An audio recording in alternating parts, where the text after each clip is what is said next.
Sederet peristiwa dan kegiatan penting KPU Republik Indonesia sepanjang 2021 dirangkum dalam Kaleidoskop KPU Flash tahun 2021.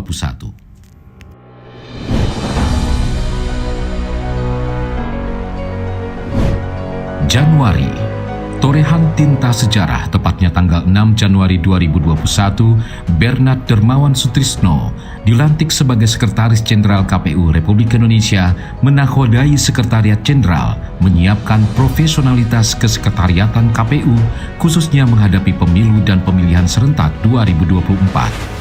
KPU RI mengadakan rapat kerja data pemilih untuk vaksinasi nasional bersama Kementerian Kesehatan Republik Indonesia.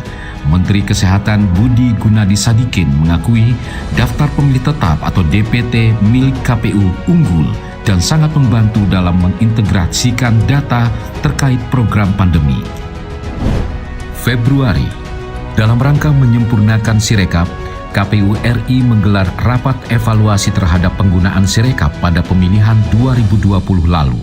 Sekjen KPU RI menekankan 4 aspek penting KPU dalam pengembangan Sirekap, yakni teknologi, regulasi, anggaran, dan sosialisasi. Sebagai wujud kepedulian terhadap korban bencana alam, KPU menyerahkan donasi di berbagai wilayah yang terjadi bencana, yakni Kalimantan Selatan, Jawa Barat, dan Sulawesi Barat. KPU RI secara simbolis menyerahkan SK CPNS Setjen KPU se-Indonesia formasi tahun 2019 yang digelar di Manado dan dihadiri Ketua KPU RI bersama Sekjen KPU RI. KPU RI juga mengadakan rapat koordinasi evaluasi terhadap pengelolaan logistik pada pemilihan tahun 2020 lalu. Maret, KPU RI bersama Kemenkes RI melakukan penandatanganan kerjasama pemanfaatan data pemilih untuk program vaksinasi COVID-19. Sejumlah persiapan untuk pemilu dan pemilihan serentak 2024 mulai dilakukan KPU RI dengan menggelar rapat pimpinan bertemakan evaluasi pemilu 2019 dan pemilihan 2020 serta konsolidasi organisasi. Pembahasan alternatif pelaksanaan pemilu 2024 juga dibahas dalam rapat kerja dan rapat dengar pendapat atau RDP bersama DPR, Bawaslu, Kemendagri, dan DKPP. Selain itu, KPU RI melakukan rapat kerja bersama Dirjen Polpum Kementerian Dalam Negeri. Sekjen KPU RI Bernard Dermawan Sutrisno menekankan 6 hal penting, antara lain simulasi tahapan, pemutakhiran data pemilih, sumber daya manusia, sarana dan prasarana, anggaran, serta teknologi informasi. Sekjen KPU RI juga melakukan pengambilan sumpah janji bagi PNS Sekretariat Jenderal KPU dan menekankan 3 komponen dasar, yakni integritas, kompetensi, dan literasi. KPU RI turut berkontribusi membantu penanggulangan pandemi dengan menggelar vaksinasi COVID-19 bagi pimpinan dan pegawai di lingkungan KPU. April, pemungutan suara ulang PSU pasca putusan MK digelar di Kabupaten Mondama, Sekadau, Morowali Utara, Mandailing Natal, Labuhan Batu, Penukal Abab Lematang Ilir, Halmahera Utara, Labuhan Batu Selatan, Indragiri Hulu, Rokan Hulu, dan Kota Banjarmasin. KPU menandatangani kerjasama dengan Kemenkop UKM terkait dukungan data pemilih dalam program pemulihan ekonomi nasional. Mei, pemungutan suara ulang PSU juga digelar di Provinsi dan Kabupaten Yalimo.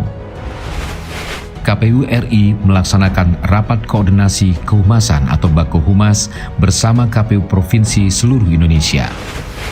Ketua dan Sekretaris Jenderal KPU Republik Indonesia juga memberikan pengarahan umum pada apel pagi bagi pejabat dan pegawai KPU RI.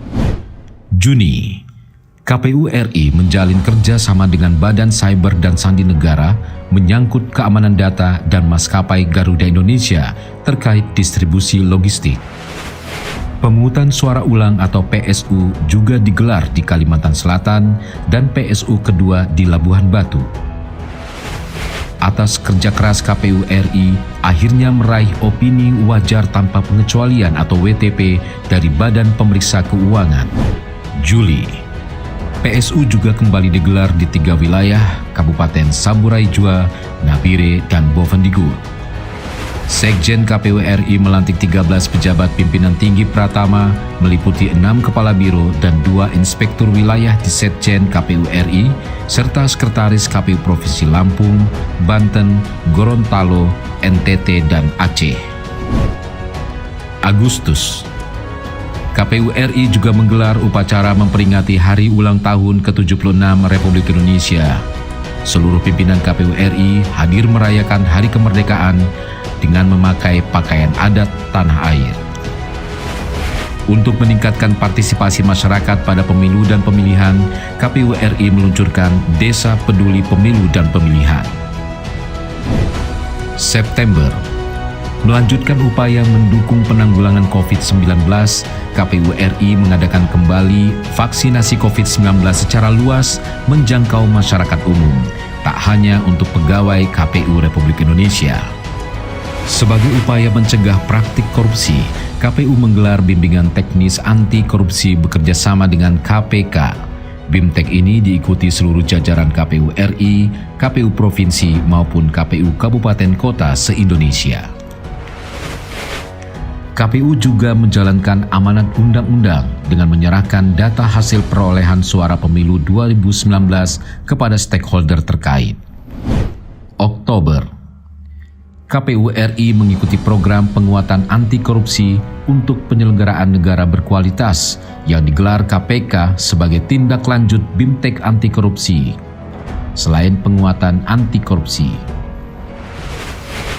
sebagai upaya penguatan PPID dan kehumasan, KPU mengadakan rapat koordinasi PPID dan workshop kehumasan KPU seluruh Indonesia.